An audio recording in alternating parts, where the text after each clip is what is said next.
Welcome to the Trackpads Military History Podcast, where we bring the terrain, the tactics, and the stories of soldiers to life. Each episode goes deeper than the written article, giving you a front-row seat to the battles that shaped history. Discover more at trackpads.com. The first military balloon rose into the skies above Fleurus in 1794, and the soldiers who steadied its lines on the ground looked upward in awe and disbelief. For the first time in modern battle, an army had gained a vertical advantage. Observers in the swaying basket reported enemy movements as if from the hand of God, sketching maps and shouting down corrections that commanders could scarcely believe. It was a fragile contraption cloth, gas, and rope, but it revealed something profound. If men could see the battlefield from above without risking a cavalry patrol, the very rhythm of war might change. In that moment, soldiers glimpsed a future where height and perspective mattered as much as muskets and bayonets. More than a century later, across an open field in Ohio, a new experiment rattled into motion. Engineers stood around a wooden contraption balanced on a rail, its engine coughing to life with a harsh staccato. Called the Kettering Bug, it promised something almost unthinkable. A pilotless airplane that could fly by itself toward a target and crash with explosive effect. The device was ungainly, its wings fragile, its guidance system a patchwork of gyroscopes and mechanical counters. But when it lifted into the air, buzzing like some enormous insect, those watching felt the same uncanny sense of possibility that French soldiers had felt long before. Once again, the battlefield seemed on the verge of transformation. These two images, the balloon over Belgium and the bug over Dayton, frame a story of persistence and imagination. For centuries, armies have sought ways to extend their reach without sacrificing men to the risks of exposure or the perils of flight.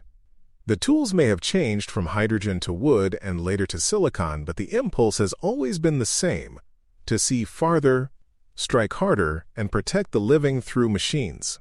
Each generation of innovation carried its own awe and its own doubts. Could a balloon survive a storm? Could a bug find its target? And in later years, could a radio-controlled drone stay on course against interference? The story of drones before drones is not only technical, but deeply human. It is the story of soldiers learning to trust fragile contraptions, of commanders weighing novel tools against proven traditions, and of engineers pressing the limits of what cloth, wire, and imagination could achieve. Today's unmanned aerial systems may be sleek, precise, and digital, but they trace their ancestry to those early, wavering steps into the sky. The legacy of balloons and bugs is the recognition that war has always been about vision and reach, and that every new machine is simply another way of extending the soldier's grasp. The revolutionary armies of France were the first to discover what a balloon could truly do for battlefield vision. At Fleurus in 1794, the French launched l'Entreprenant, a hydrogen-filled aerostat tethered high above the rolling fields where Austrian and Dutch troops maneuvered.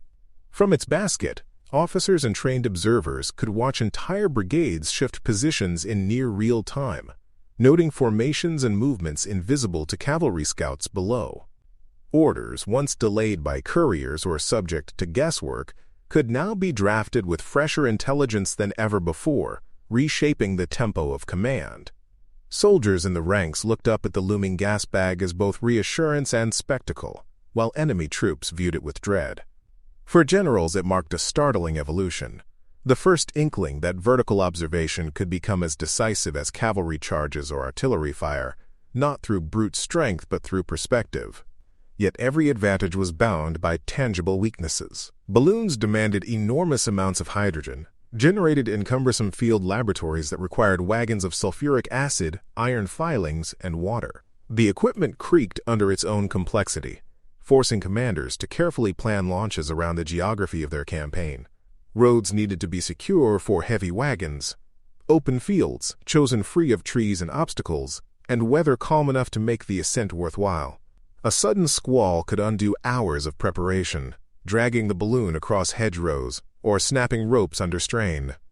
Soldiers assigned to balloon duties often found themselves working less like fighters and more like engineers, hauling lines, tending to volatile chemicals, and balancing the safety of their comrades against the capriciousness of wind. This dependency revealed how fragile innovation could be when pressed into the dirt and mud of real campaigns, where nature often proved as hostile as the enemy. The human experience of those flights was as defining as the tactical benefits. Observers, suspended in wicker baskets, described sensations of both awe and dread. Hanging hundreds of feet above the clash of muskets and artillery, they found themselves both isolated and exposed, able to see the whole battlefield, yet acutely aware of their vulnerability. A single well-aimed shot or a lucky gust might turn their perch into a death trap. Reports often mingled precise battlefield notes with admissions of nausea, vertigo, and an eerie sense of detachment as they floated in the relative quiet above the roar of battle. On the ground, soldiers learned to see the balloon as a symbol of modernity, a harbinger that war was entering a new era, but also as a liability. Enemy gunners made the balloon a priority target, sharpshooters waited for the chance to puncture its envelope, and cavalry raiders tried to seize the gas wagons. The balloon altered tactics, but it never freed armies from the hazards of combat. Still, the lesson endured in military memory. For the first time, commanders recognized that vantage from above could rewrite the terms of reconnaissance, in ways scouts on horseback never could. A balloon might drift or falter, but when it succeeded, it offered something generals long craved: certainty in a world of guesswork. That certainty, however fragile, proved powerful enough to reshape doctrine. Traditional methods of scouting could be blocked by terrain or ambushed by enemy screens, but balloons soared over obstacles and surveyed valleys or river crossings in one sweeping gaze. Even with limitations, their presence gave armies confidence to maneuver with fewer blind spots. European militaries took notice, and in the decades that followed, the balloon moved from oddity to prototype. It was not the solution to warfare, but it was the first chapter in a longer lineage of machines built to give soldiers eyes where no human could safely go. During the American Civil War, the fragile promise of aerial observation returned in the form of Professor Thaddeus Lowe's Balloon Corps. And with it came a glimpse of how modern communication could reshape combat. Lowe convinced President Lincoln and senior generals that his tethered balloons could provide real-time intelligence, not just sketch maps delivered after long delays. From his baskets, telegraph wires stretched back to Union artillery, allowing gunners to receive immediate corrections, 50 yards left, increase elevation, that transformed shelling from a guessing game into a deadly science.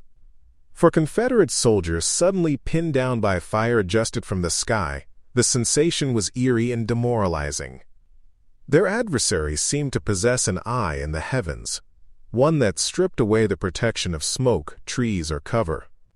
For Union soldiers, the balloon became a symbol of ingenuity, though many regarded it with the same mixture of curiosity and unease as their French forebears had decades earlier. The logistics of Civil War balloons were demanding.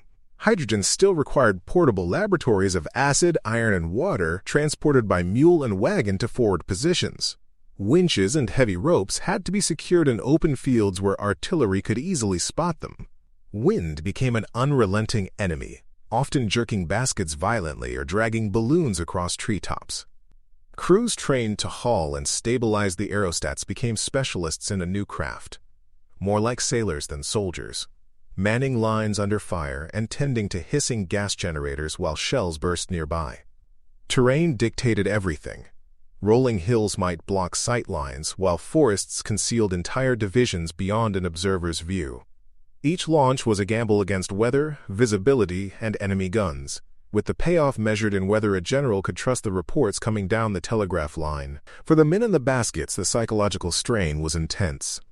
Perched in fragile wicker gondolas with nothing between them and enemy sharpshooters, observers reported a constant awareness of their vulnerability.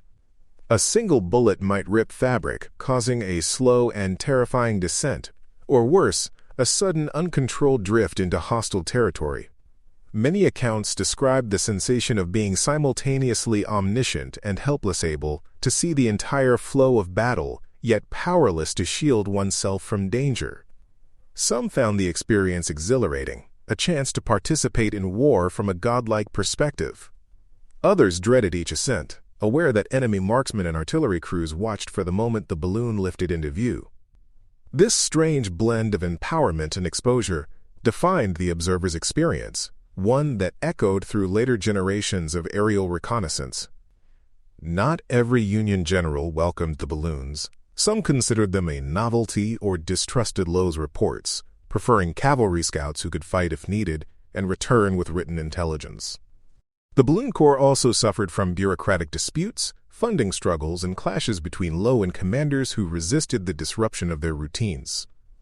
Yet even with these limitations, the idea of live aerial observation had proven itself. Union artillery became sharper, Confederate positions more vulnerable, and the very concept of scouting was transformed. The balloons did not win the war, but they showed what the future might hold. A battlefield where vertical vision could mean the difference between blundering blindly and striking with precision. For the first time, the United States had embraced aerial reconnaissance, and though the technology would fade after the war, the concept had taken root deeply enough that it would return in the conflicts of the 20th century. The First World War took the lessons of earlier balloon experiments and turned them into a fully integrated system of warfare. By 1914, the static nature of trench fighting and the dominance of artillery demanded better ways to spot and direct fire, and kite balloons became a fixture along the Western Front. Unlike the rounded gas bags of earlier decades, these were elongated, sausage-shaped aerostats stabilized by fins, designed to ride the wind with greater steadiness. They hovered above divisional sectors, tethered by steel cables, with observers dangling in baskets equipped with telephones. From their elevated perch, these men could call down precise coordinates, linking what they saw through binoculars to artillery maps on the ground. The balloon was no longer a fragile curiosity. It had become an indispensable node in a lethal kill chain that made trench lines even deadlier. That kill chain operated with ruthless efficiency. Observers scanned for enemy troop movements, new batteries being dug in, or supply convoys snaking along rear roads. When a sighting was made, it was relayed down the tethered phone line to artillery commanders, who plotted it on trench maps using standardized grid references. Batteries shifted fire within minutes, sending shells screaming across no man's land to rain down on exposed targets. The speed of this loop astonished soldiers on both sides. Positions that once offered relative safety-sunken lanes, hidden valleys, or even the cover of night were suddenly vulnerable. The balloon's watchful gaze pierced the battlefield, and artillery became not just an area weapon but a tool of near-precision destruction, guided from the sky. The power of balloons made them prized targets, and balloon busting became a dangerous specialty for fighter pilots. Attacking one meant braving concentric rings of defenses, anti-aircraft guns, machine gun nests, and patrolling fighters circling to intercept. Pilots dove through sheets of tracer fire, spraying incendiary ammunition into the balloon's hydrogen envelope, often igniting it in a spectacular blaze. For observers, this was the moment of greatest peril. Parachutes became standard, and countless men bailed out in desperate leaps as their balloons collapsed in flaming wreckage behind them. Heroes and aces built reputations on these missions. Frank Luke for the Americans, Willie Coppens for the Belgians. But the casualty rate was grim. Each balloon destroyed was a victory celebrated by infantry, who knew how much misery those sausages could bring. Even without enemy fighters, nature itself tested balloon operations. The Western Front was a landscape of smoke, fog, and shifting weather. Heavy shell fire often filled the air with dust and haze, obscuring the ground below. Low-hanging clouds limited altitude, while rain turned baskets into swaying, miserable perches. Observers strained to distinguish between a moving column and a tree line shivering in the wind. Terrain dictated coverage. Ridgelines and forests could conceal entire formations, forcing balloons to be moved constantly for better vantage points. Ground crews, often under fire themselves, manned winches and hydrogen generators, hauling the balloon down at the first sign of an enemy raid or storm. Their labor was unending, their risk constant, as they worked to keep the aerial link alive between sky and guns. Leadership and organization gave the kite balloon system its edge. Observer teams operated with drilled precision, one scanning with binoculars, while another relayed corrections over the phone. On the ground, artillery staffs learned to trust and act quickly on balloon reports, shifting batteries mid-barrage to exploit sudden opportunities. The tempo of operations quickened, with commanders able to mass fire or counter-battery enemy guns faster than ever before. This integration transformed artillery from a blunt instrument into a responsive weapon system, reshaping how armies attacked and defended. The kite balloon may have seemed ungainly, but in its cables and telephone lines lay the prototype of modern networked warfare. It bound together observation, communication, and firepower into a system that made the Great War's artillery duels the deadliest the world had yet seen. The closing years of the First World War saw militaries searching desperately for ways to break stalemate and deliver decisive strikes, and in the United States that urgency produced one of the most remarkable inventions of the era: the Kettering Bug. Conceived by Charles Kettering and his team of engineers, this wooden and canvas contraption looked like a stripped-down airplane balanced precariously on a launch rail. What set it apart was the absence of a pilot.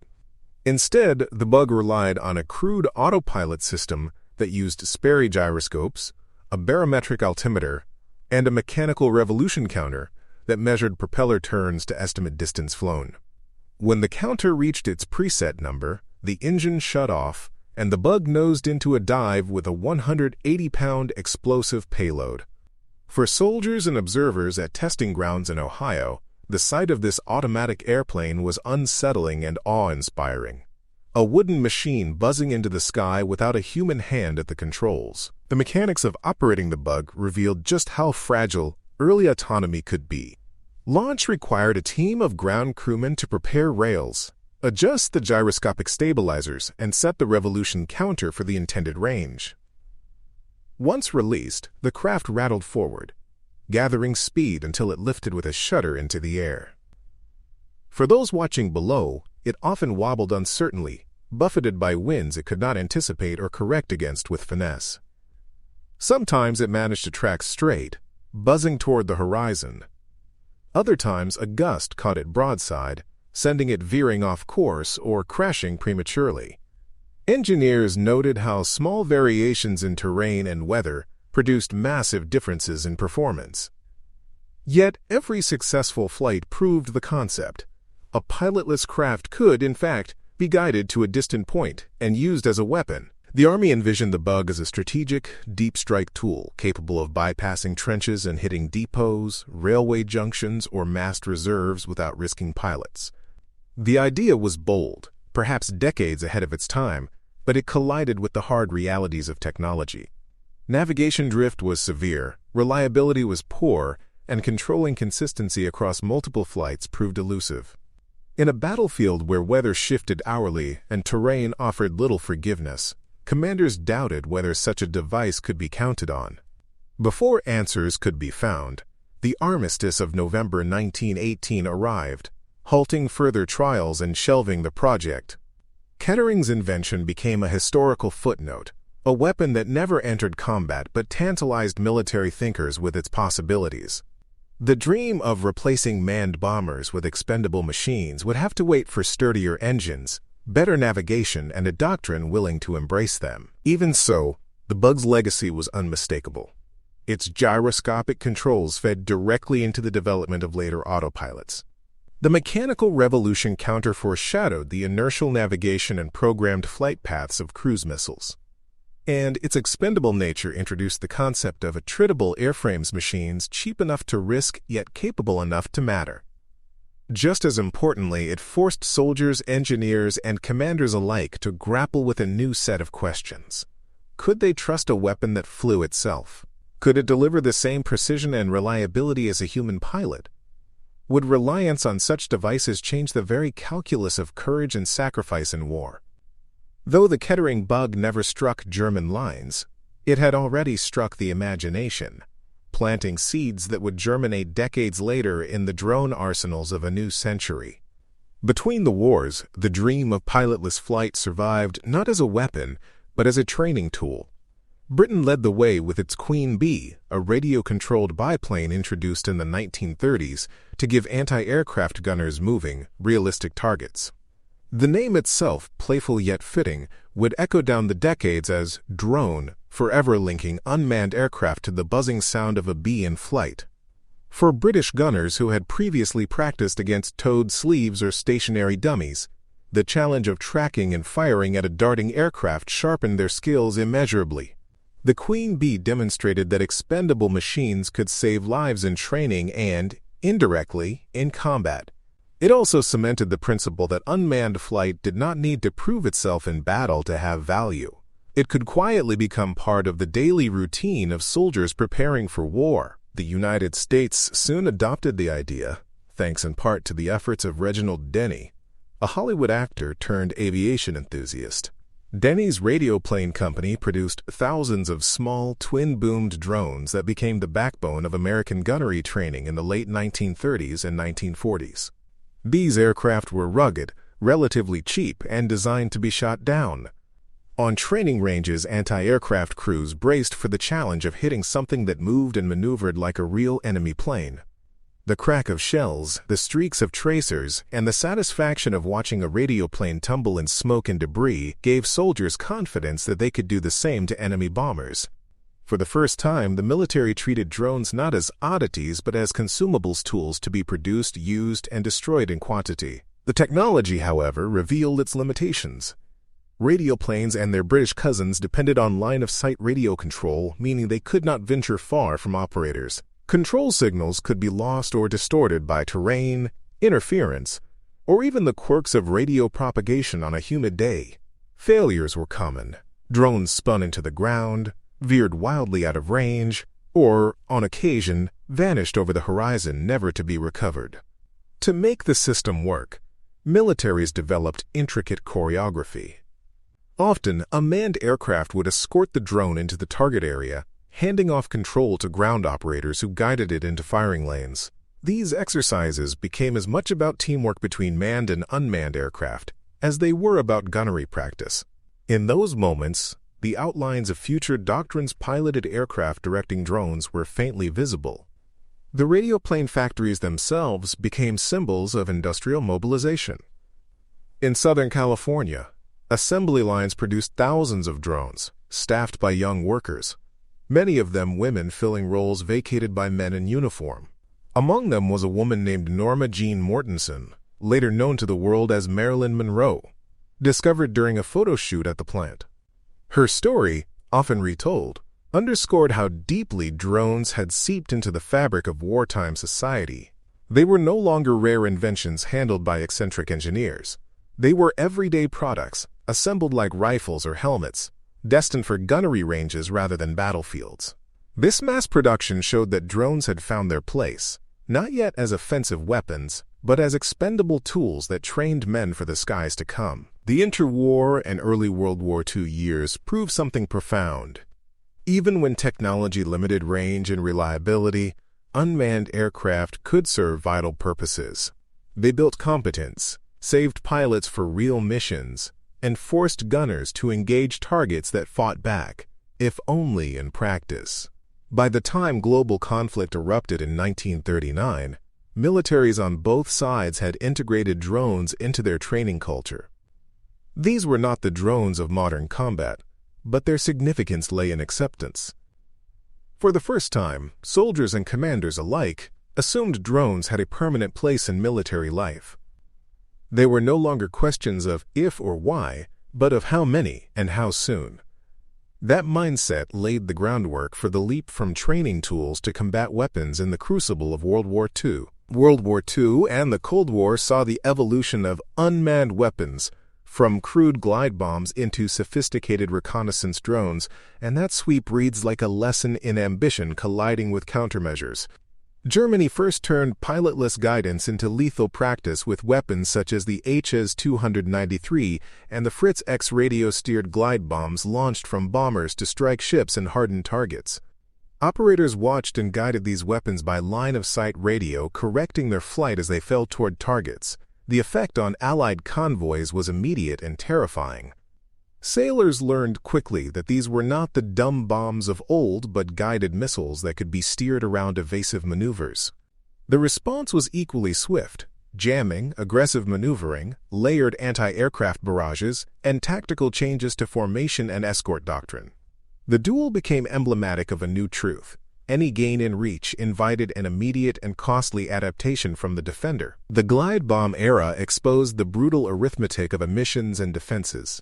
Every radio signal that let an operator steer a weapon also gave the enemy something to jam or home in on. Allied jamming and evasive tactics blunted many attacks, demonstrating that guidance without secure, robust links was a brittle advantage.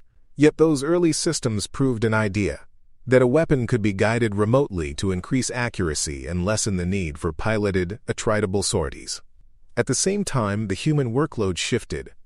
Instead of a pilot wrestling controls in the cockpit, now an operator somewhere else, sometimes in the launching bomber, had to manage guidance, watch the fall, and react to countermeasures.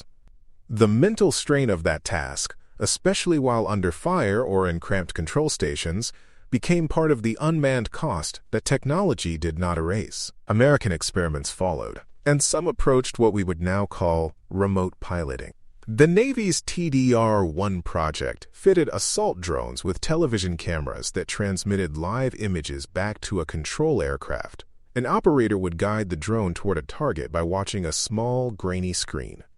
In the broken geography of Pacific Islands, reefs, jungle, and coral atolls, this capability promised precision strikes against pillboxes and supply points that were dangerous for manned aircraft to attack directly. In practice, the TDR crews faced severe constraints, line-of-sight limits, interference from atmospheric conditions, and the ever-present risk of enemy fighters. Still, those missions were a proof of concept. A human could fly a weapon from afar using visual feedback, and in some cases, that method delivered results that would have been hard to achieve otherwise. Not all wartime attempts succeeded, and some turned tragic. Operation Aphrodite converted aging B-17s and B-24s into massive radio-controlled flying bombs packed with explosives, crews taking off manually and then bailing out while a chase plane attempted to guide the aircraft to its objective. The missions were plagued by mechanical failure, radio problems, and horrifying accidents. Several volunteers died during testing and combat sorties. Germany's own Mistel composite aircraft fighters mounted atop explosive-laden bombers had limited operational effect and exposed how difficult it is to marry crude guidance with the chaos of combat. These failures taught a bitter lesson. Raw, destructive potential meant little without reliable guidance, survivable command links, and doctrines that protected both crews and the systems they used. When strike concepts proved precarious, reconnaissance became the domain where unmanned systems truly flourished. The Cold War pushed the United States and its allies to seek eyes where pilots could not safely fly. The Ryan Firebee began life as a target drone but evolved into the Lightning Bug, a reconnaissance platform that flew pre-programmed routes over Vietnam, China, and other sensitive areas. These expendable drones carried cameras and sensors, returning film cartridges for recovery, sometimes caught midair by recovery aircraft or plucked from the sea. Field crews learned to chase and retrieve these machines, and operations required complex choreography, launch crews, recovery teams, and analysts ready to exploit the images. The value was enormous intelligence that would have cost pilots lives or provoked incidents now arrived with the rub of sand and oil, a little worse for wear but invaluable for planners. Recovery and resilience became defining features of Cold War drone operations.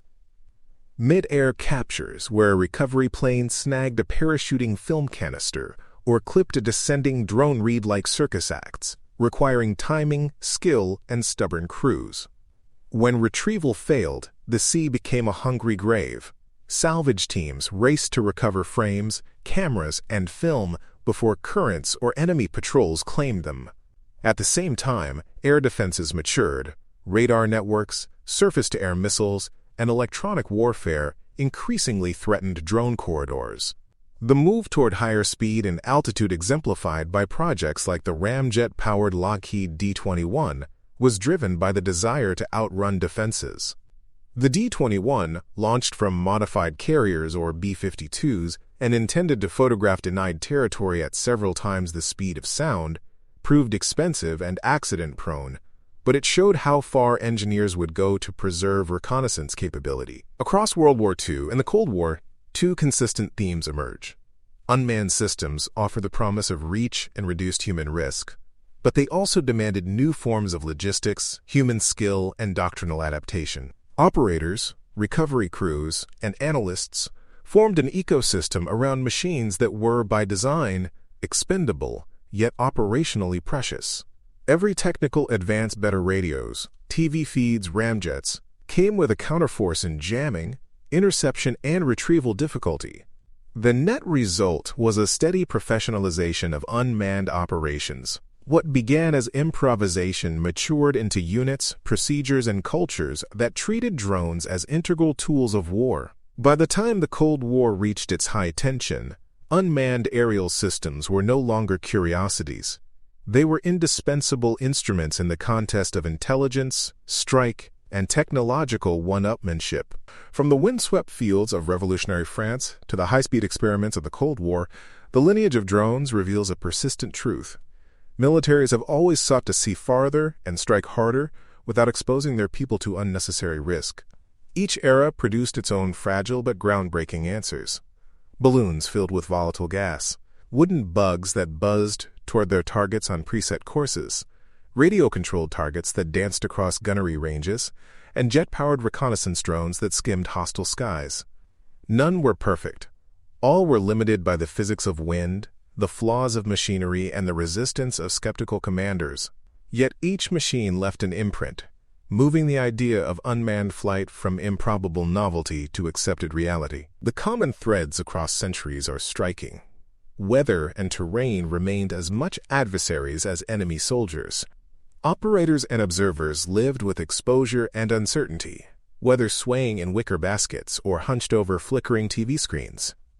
Commanders wrestled with trust. How much faith could be placed in a device when lives and missions depended on it? And every success provoked a countermeasure. Jamming, interception, camouflage, or simply the chaos of combat that no autopilot could predict. These patterns remind us that technology alone never transforms war. It is the fusion of machine, doctrine, and human judgment that creates lasting change. Perhaps most important is the human factor, which endures despite the promise of automation. The soldiers who studied balloon ropes, the crews who launched bugs on rails, the gunners who learned to aim at drones, and the technicians who recovered battered Firebees all shared the same experience of adapting to a new kind of warfare. For them, drones were not abstract ideas but tangible machines, noisy, fragile, and unpredictable. Their labor, courage, and frustration kept those machines flying, proving that even in the age of unmanned systems, war remained deeply human. Today's sleek, satellite-linked UAS inherit more than a technical lineage. They inherit these dilemmas and lessons. Modern operators still balance reach with reliability, still face electronic countermeasures, and still grapple with how much autonomy a machine should wield. When we look back at balloons, bugs, and lightning bugs, we see not primitive ancestors but direct precursors, each generation solving one problem while leaving another for the future. The story of drones before drones is a reminder that warfare's evolution is continuous, shaped by both ingenuity and imperfection. Each machine, whether floating, buzzing, or streaking at supersonic speed, extends the soldier's vision and reach, but never removes the soldier's burden of judgment. Thank you for joining us on the Trackpads Military History Podcast. If you enjoyed this deep dive into the battlefield, be sure to explore more articles, episodes, and series at trackpads.com.